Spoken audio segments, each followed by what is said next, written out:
E aí, pessoal, tudo bem? Estamos de volta com a série sobre o Evangelho de Mateus.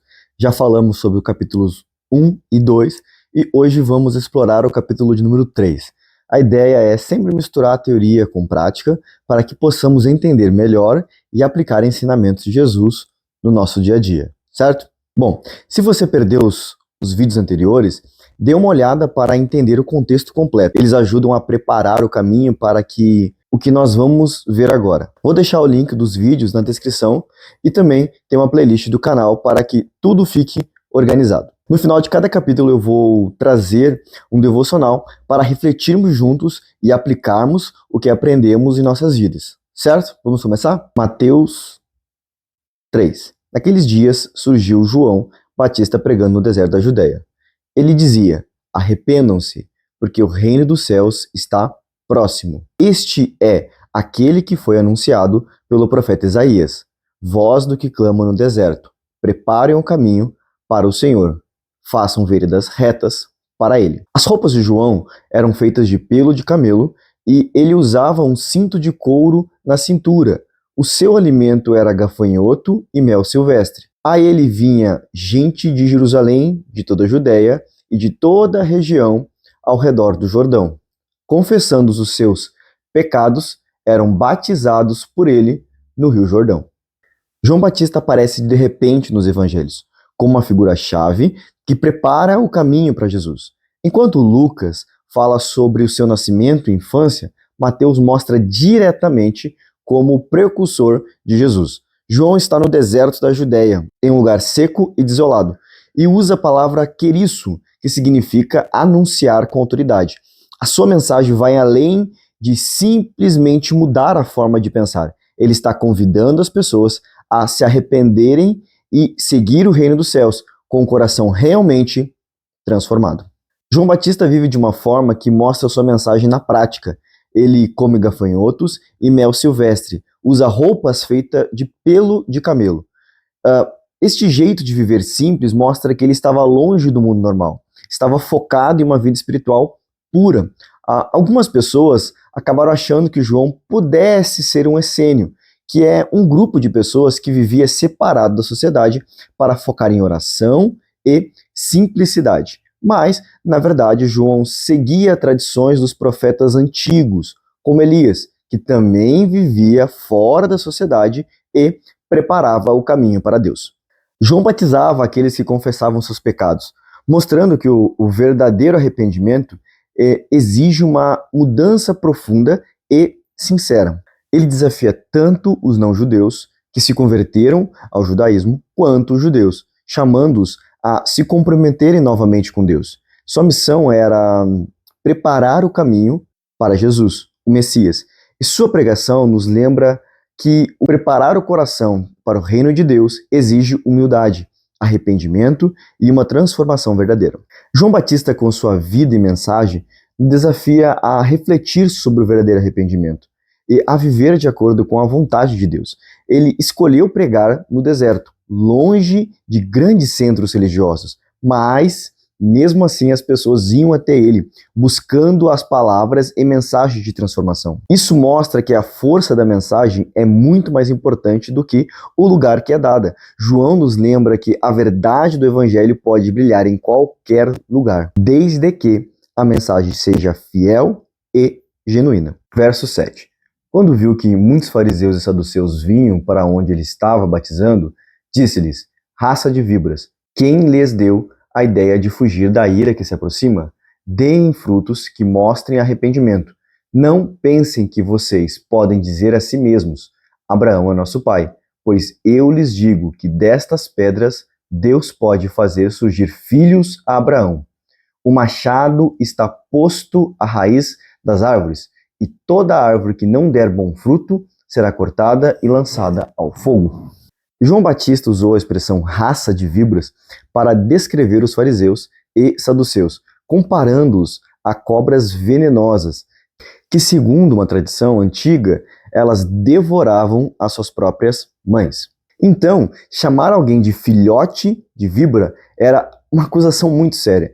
João se opôs aos principais grupos judaicos da época, os fariseus, que eram conhecidos por seguir a lei rigorosamente, e os saduceus, que estavam ligados ao poder e ao templo de Jerusalém. Em vez de aceitar apenas a aparência de piedade desses grupos, João desafiava-os e mostrava um verdadeiro arrependimento, que exigia uma mudança real de comportamento, e não apenas palavras vazias.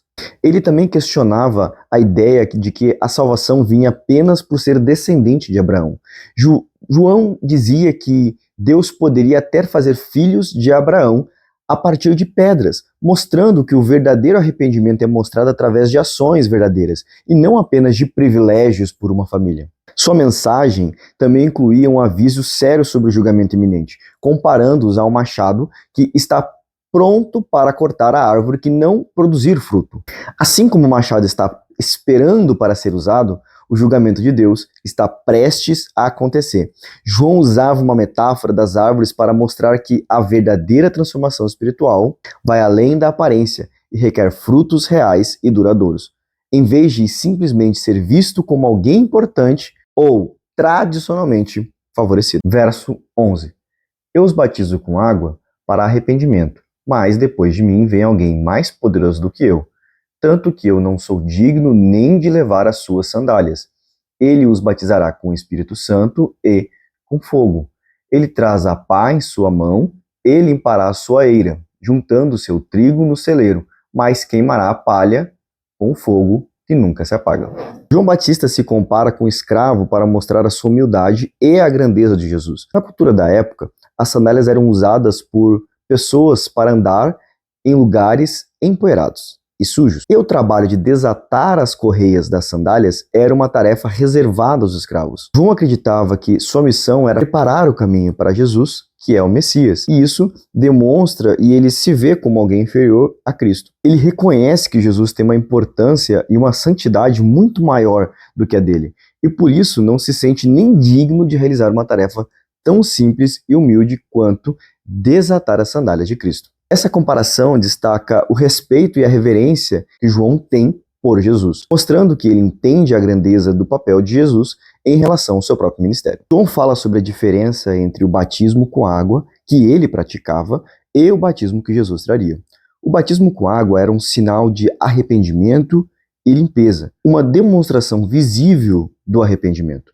Por outro lado, o batismo com o Espírito Santo, prometido por Jesus, é uma transformação interna ou, inclusive, um revestimento de poder, segundo a fé pentecostal. Isso significa que receber o Espírito Santo nos renova, nos fortalece e nos guia, criando uma conexão mais profunda com Deus. O fogo associado ao batismo de Jesus pode ter dois significados principais. Eles podem ser contrastantes ou complementares, mas ambos são importantes. Primeiro, simboliza a purificação. Então, assim como o fogo purifica os metais, o Espírito Santo nos limpa do pecado e nos transforma para seguir a vontade de Deus. O segundo, o fogo também representa um julgamento. João Batista usa a metáfora do trigo e da palha para explicar como Deus faz este julgamento. Assim, o fogo representa um julgamento total. O trigo é valioso e é guardado, enquanto a palha, que não serve para nada, é queimada. Então, durante a colheita, os agricultores levam o trigo para um lugar chamado eira, onde jogam o trigo para cima e os grãos pesados caem rapidamente. A palha, que é leve, voa com o vento.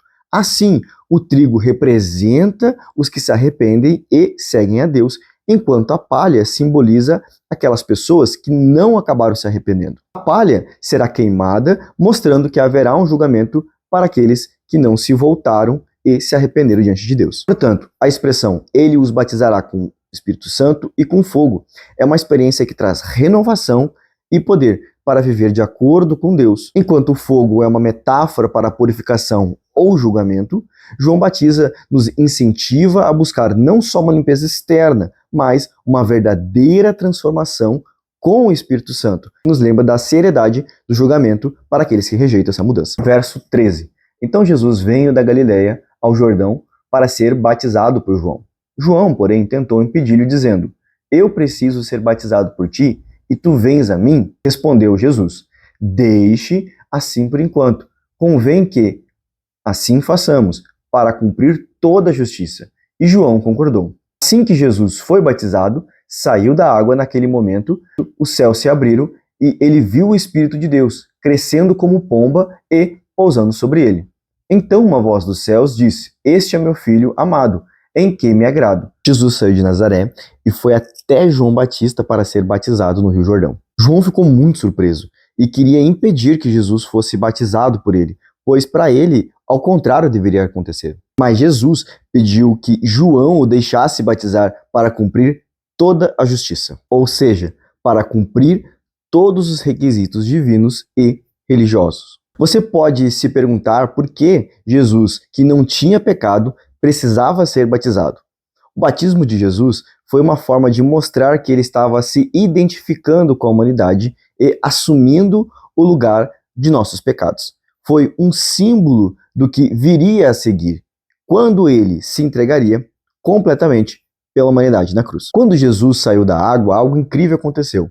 O Espírito Santo desceu sobre ele em forma de uma pomba, e uma voz do céu disse: Este é meu filho amado, em quem me comprazo. Esse evento marcou o início do ministério de Jesus Cristo e também o começo da era messiânica. O Espírito Santo, que muitos achavam estar menos ativo na época, agora está claramente presente, confirmando que Jesus era o Messias prometido. A pomba, que simbolizava paz ou renovação, também sinalizava uma nova era, assim como na época de Noé. A voz do céu foi uma confirmação poderosa que Jesus era o Filho de Deus, sendo ainda uma forma mais clara de confirmação para os judeus na época. Portanto, o batismo de Jesus com o Espírito Santo descendo e a voz do céu revelou a sua identidade como Messias e marcou o início de um novo capítulo na história da salvação. Isso é um lembrete de como Deus confirma a sua obra com sinais impressionantes e divinos. Já chegamos ao final e agora eu queria trazer uma reflexão devocional sobre esse capítulo. No capítulo 3 de Mateus, João batiza e traz uma mensagem clara e importante. Ele não só fala sobre o arrependimento, mas vive uma vida simples e dedicada a Deus. Isso mostra que se preparar para o reino dos céus envolve uma verdadeira transformação em nosso coração e não apenas uma mudança superficial. O batismo de Jesus é um momento crucial. Ele confirma que Jesus é o Filho de Deus e marca o início do ministério, apontando para a sua missão na cruz. Quando o Espírito Santo desce sobre Jesus e a voz de Deus falando que Jesus era de fato o Messias, nós vemos a preparação para o caminho da salvação. João também fala sobre o batismo com o Espírito Santo, que é um impulso para realizar a obra de Deus. Mas isso só faz sentido se o nosso coração estiver alinhado com a vontade de Deus. João e Jesus são exemplos de humildade e obediência, e não de poder ou influência. Vamos usar este capítulo como um lembrete para buscar arrependimento verdadeiro e uma transformação genuína em nossos corações. Nossa fé deve se manifestar em ações e frutos reais, mostrando a presença do Espírito Santo e a vontade de Deus em nossas vidas. O arrependimento vai além das palavras, é uma vida moldada pela ação de Deus e pela mensagem da cruz.